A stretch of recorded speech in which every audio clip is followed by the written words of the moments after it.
আসসালামু আলাইকুম। আশা করছি সবাই ভালো আছেন। আমার খালিদ ডিসকাশন বক্স চ্যানেলটিতে আপনাদের সবাইকে স্বাগতম। দেখেন মিনোক্সিডিল আমরা সবাই ব্যবহার করি। বাট আমার স্ক্যাল্প কোন মিনোক্সিডিলটা চাচ্ছে এটা আমরা অনেকে না জেনেই বাজার থেকে একটা র‍্যান্ডমলি মিনোক্সিডিল ব্যবহার করি। অথবা আপনাকে কেউ সাজেস্ট করলো, আপনি যে মিনোক্সিডিল নিয়ে চলে আসলেন, ব্যবহার করা শুরু করে দিলেন। ভাবলেন আপনার চুল পড়া বন্ধ হবে, নতুন চুল গজাবে, কোনো সমস্যা হবে না। ভুলটা এখানেই। দেখেন মিনোক্সিডিল সবার স্ক্যাল্পে সেম টাইপের রেজাল্ট দেয় না। আবার মিনোক্সিডিল সবার স্ক্যাল্পের কোন কন্ডিশনে আছে তার উপর বেস করে আপনাকে মিনোক্সিডিল চুজ করতে হবে। আপনি কোন টাইপের মিনোক্সিডিল নিতে চাচ্ছেন মাথায়? অ্যালকোহল ফ্রি নাকি হচ্ছে অ্যালকোহল যুক্ত? তো আজকের ভিডিওটা আপনারা শেষ পর্যন্ত দেখবেন। দেখলে মিনোক্সিডিল নিয়ে আরো কিছু ধারণা পেয়ে যাবেন। যাদের মাথায় বেসিক্যালি খুশকির প্রবলেম আছে অথবা মিনোক্সিডিল দিলেও খুশকি হচ্ছে। দেখেন মিনোক্সিডিলে আমরা জানি বাংলাদেশের যত প্রকারের মিনোক্সিডিল আছে সবগুলোতে হচ্ছে আপনার অ্যালকোহল যুক্ত। আর আবার বাইরেরও অনেক মিনোক্সিডিল আছে যে সেগুলোতেও অ্যালকোহল যুক্ত। এখন আপনি কি করবেন? আপনার মাথায় প্রচুর খুশকি আছে, মিনোক্সিডিল দিলে খুশকি হচ্ছে। তো এখন আপনাকে চুজ করতে হবে আপনি কোন মিনোক্সিডিলে যাবেন। দেখেন মিনোক্সিডিল আমি আপনাকে ফেসবুকে অথবা ইউটিউবে যেখানে বলে দেই, আপনার স্ক্যাল্পের অবস্থা শেয়ার করবেন। আপনার স্ক্যাল্পের বর্তমান কি অবস্থা, আপনি মিনোক্সিডিল দিলে স্ক্যাল্পে খুশকি হচ্ছে কিনা এগুলো জানাবেন। মিনোক্সিডিল দেওয়ার ফলে যেটা হয়, যেগুলোতে আপনার অ্যালকোহল যুক্ত, আমি যেটা ইউজ করি মোরেফ, এটাও অ্যালকোহল যুক্ত।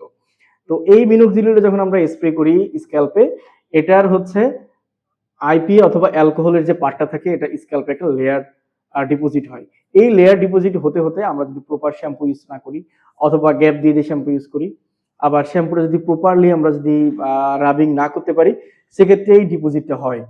এই ডিপোজিটটা হতে হতে আপনার খুশকিটা বেড়ে যায় আরো। যাদের মাথায় নর্মালি খুশকি নাই তাদেরও খুশকি চলে আসে। আবার যাদের মাথায় অনেক খুশকি আছে, অ্যালার্জি সমস্যা আছে, স্ক্যাল্প ইরিটেশন প্রবলেম আছে, তাদের ক্ষেত্রেও এই অ্যালকোহলযুক্ত মিনোক্সিডিলটাতে আরো বেশি প্রবলেম হয়।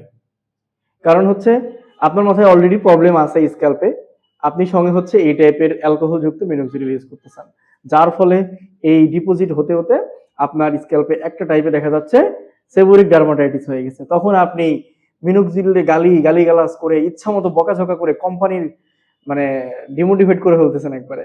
দেখেন মিনোক্সিডিল ইউজ করলে আপনাকে আগে জানতে হবে আপনার স্ক্যাল্পে কোনটা দেবেন। তো যাদের মাথায় বেসিক্যালি খুশকির প্রবলেম আছে, অ্যালার্জির সিভিয়ার প্রবলেম আছে, স্ক্যাল্প ইরিটেশনস প্রবলেম আছে, তারা চেষ্টা করবেন অ্যালকোহল ফ্রি মিনোক্সিডিল নিতে। এখন আপনি কোনটা ইউজ করবেন, অথবা যেহেতু বাংলাদেশের কোনোটাই অ্যালকোহল ফ্রি নাই, আপনি কি করবেন? দেখেন সেক্ষেত্রে হচ্ছে আপনাকে বাইরের দেশের হেল্প নিতে হবে। আপনার বাইরের যে মিনোক্সিডিল গুলো আছে সেগুলোতে অ্যালকোহল ফ্রি থাকলে সেগুলো আপনি ইউজ করা শুরু করেন। আবার আমি একটা মিনোক্সিডিল ভালো করে জানি, সেটা হচ্ছে আপনার মোরম্যাক্স অ্যাকোয়া। এটা হচ্ছে অ্যালকোহল ফ্রি একটা মিনোক্সিডিল, এটা আপনি ইউজ করতে পারেন। আবার সেরাম আছে অনেক টাইপের, যেগুলোতে হচ্ছে আপনার অ্যালকোহল ফ্রি সেরাম আছে, সেগুলো ইউজ করতে পারেন। আর যাদের হচ্ছে বেসিক্যালি তেমন অ্যালার্জি নাই, অ্যালার্জি প্রবলেম নাই, তারপর হচ্ছে স্ক্যাল্পে খুশকির প্রবলেমও নাই, স্ক্যাল্প ইরিটেশনস প্রবলেম নাই, তারা হচ্ছে আপনার অ্যালকোহলযুক্ত ভালো ব্র্যান্ডের মিনোক্সিডিল নিয়ে ভালো রেজাল্ট পেতে পারেন। এক্ষেত্রে আপনাকে প্রপার ওয়েতে শ্যাম্পু ইউজ করতে হবে। লাইক আপনি আজকে মিনোক্সিডিল দিলেন, 3 দিন 4 দিন পরে শ্যাম্পু ইউজ করলেন, সেটা আবার কেমিক্যাল যুক্ত শ্যাম্পু, যেখানে হচ্ছে আপনার ভালো মতো ডার্মাটাইটিস গুলো রিমুভ হয় না, এক্ষেত্রে আপনার প্রবলেম হবে। আপনি চেষ্টা করবেন মিনোক্সিডিল ইউজ করলে একদিন পর পর কিটোকোনাজল শ্যাম্পুটা ব্যবহার করার জন্য।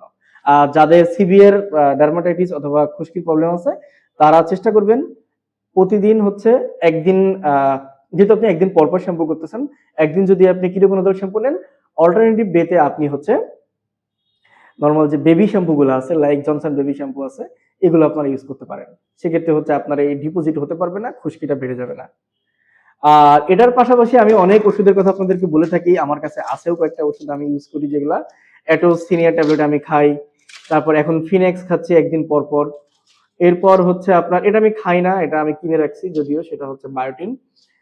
আর আরেকটা হচ্ছে কোরাল ক্যালডি, এটাও আমি এখন খাচ্ছি না। আমি যেটা খাচ্ছি সেটা হচ্ছে রেডিভিট ডি 40,000 IU সপ্তাহে 1 পিস। তো মিনোক্সিডিল ইউজ নিয়ে অনেক কিছু বলেছি, চেষ্টা করবেন মেনে চলার জন্য। ভালো থাকবেন সবাই। আর ভিডিওর কোন অংশে কোনো কিছু বুঝতে বাকি থাকলে অবশ্যই কমেন্ট করে জানাবেন। আল্লাহ হাফেজ, আসসালামু আলাইকুম।